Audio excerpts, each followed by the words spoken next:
आज बात करते हैं एक ऐसी कहानी की, एक ऐसी भारतीय लोक कथा की जो सच में रोंगटे खड़े कर देती है।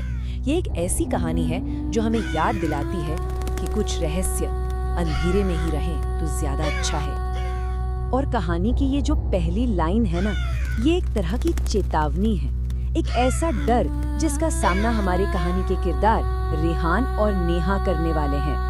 एक ऐसी चेतावनी जिसे वो बहुत जल्द नजरअंदाज करने वाले थे। तो कहानी की शुरुआत होती है रेहान और नेहा से। दोनों लेखक हैं और मुंबई की भागदौड़ वाली जिंदगी से तंग आकर थोड़ी शांति चाहते थे। उनकी ये तलाश खत्म हुई महाराष्ट्र के एक छोटे से गांव में, जहां उन्हें एक पुरानी हवेली बहुत ही सस्ते में मिल गई। पर उन्हें क्या पता था कि इस हवेली की सस्ती कीमत के पीछे एक बहुत बड़ा और भयानक राज छिपा है। और बस यहीं से शुरू होता है उस शापित हवेली के राज खुलने का सिलसिला। कहानी का पहला भयानक मोड़ उन्हें हवेली के बेसमेंट में ले जाता है, जहां से इस खौफनाक सफर की असल शुरुआत होती है। एक दिन जब रेहान काम कर रहा था, उसे बेसमेंट से एक अजीब सी धीमी सी आवाज सुनाई दी। जब उसने दरवाजा खोला तो जो नजारा देखा उससे उसकी रूह कांप गई। एक पुरानी रॉकिंग चेयर वो अपने आप हिल रही थी और बार बार एक जंजीरों में जकड़े हुए पुराने संदूक से टकरा रही थी। बस यही वो पल था जहां से सब कुछ बदलने वाला था।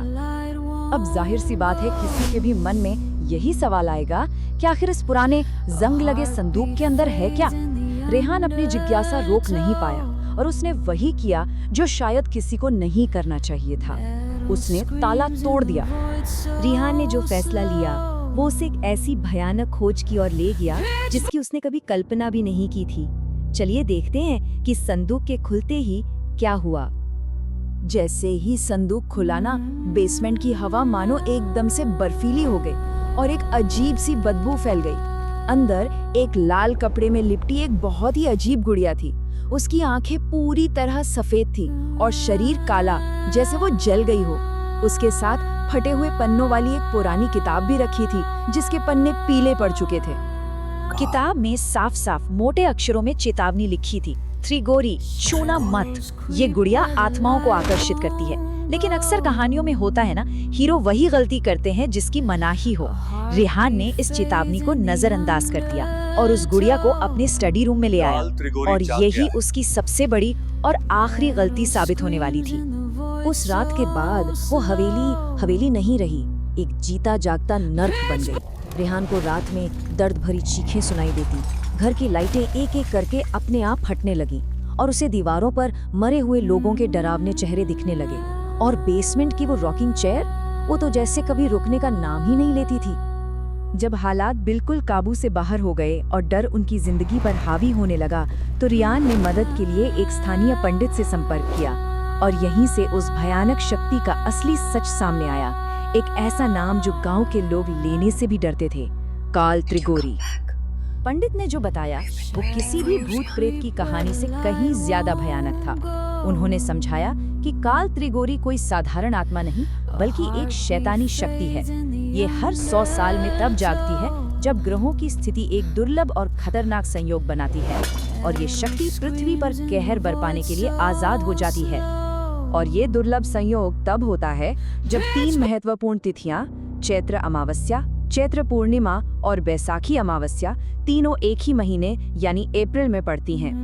ये ज्योतिषीय संरेखण पूरे महीने को सदी का सबसे खतरनाक और अशुभ महीना बना देता है। और रेहान और नेहा ठीक उसी महीने में उस घर में थे। पंडित ने इतिहास के पन्नों से एक और खौफनाक सच बताया। ठीक 100 साल पहले इसी गांव में एक जादूगरनी ने उसी गुड़िया का इस्तेमाल करके काल त्रिगोरी को जगाया था, और नतीजा, एक ही रात में पूरे 500 गांव वाले मारे गए थे।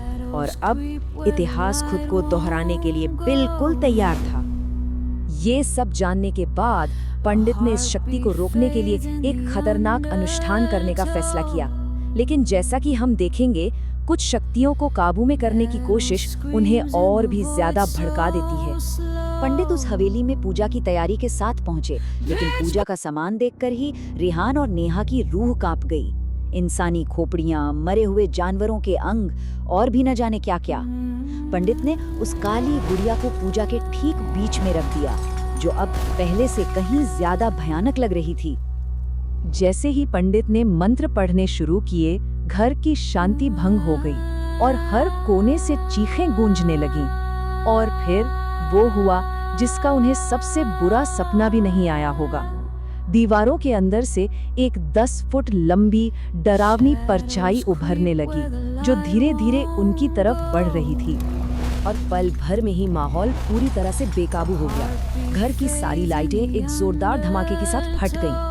पंडित ने सुरक्षा के लिए जो 2 काली बिल्लियां रखी थी, वे एक दूसरे पर हमला करके मर गईं। इस खौफनाक मंजर को देखकर नेहा का डर उस पर हावी हो गया। उसने सोचा कि सबकी जड़ वो गुड़िया है और उसे जलाने से सब ठीक हो जाएगा। बस बिना सोचे समझे उसने गुड़िया को उठाकर आग में फेंक दिया। ये देखते ही पंडित के चेहरे का रंग उड़ गया। उसकी आंखों में ऐसा खौफ था जो रिहान ने पहले कभी नहीं देखा था। उसने कांपते हुए कहा, तुमने क्या कर दिया? बिना लाल कपड़े के गुड़िया को छूकर तुमने अपने पूरे परिवार को मौत के मुंह में धकेल दिया है। अब इन्हें कोई नहीं बचा सकता। वो इतना डर गया था कि पूजा बीच में ही छोड़कर अपनी जान बचाने के लिए वहां से भाग गया। पंडित के जाने के बाद रिहान और नेहा उस भयानक शक्ति के साथ अकेले रह गए। अब काल त्रिगोरी को रोकने वाला कोई नहीं था और अगले 24 घंटों में जो कहर बरपा, उसने सब कुछ खत्म कर दिया। कहानी का अंत बहुत ही तेज और क्रूर था। अगली सुबह खबर आई कि नेहा के माता पिता के घर में एक रहस्यमयी आग लगी और पूरा परिवार मारा गया। कुछ ही देर बाद गांव वालों को उस पंडित की लाश भी जंगल में मिली, जैसे किसी जंगली जानवर ने उसे नोच डाला हो। और जब रेहान ने हिम्मत करके उस संदूक को जलाने का फैसला किया, तो उसने देखा कि जली हुई गुड़िया फिर से जुड़ चुकी थी और उसे ही घूर रही थी।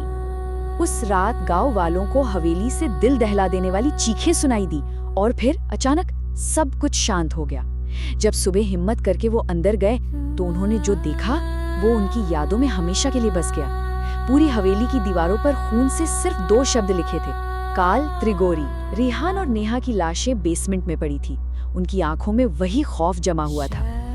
पुलिस को रेहान की डायरी तो मिली जिसमें ये पूरी खौफनाक कहानी लिखी थी, लेकिन उन्हें ना तो वो संदूक मिला और ना ही वो काली गुड़िया, जैसे वे कभी थे ही नहीं, हवा में गायब हो गए।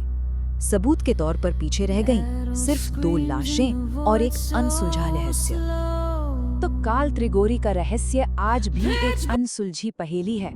वो संदूक और गुड़िया कहाँ है? किसी अगले शिकार का इंतजार कर रहे हैं। और सबसे बड़ा और डरावना सवाल ये है कि जब 100 साल बाद ये शक्ति फिर जागेगी, तो अगला कौन होगा?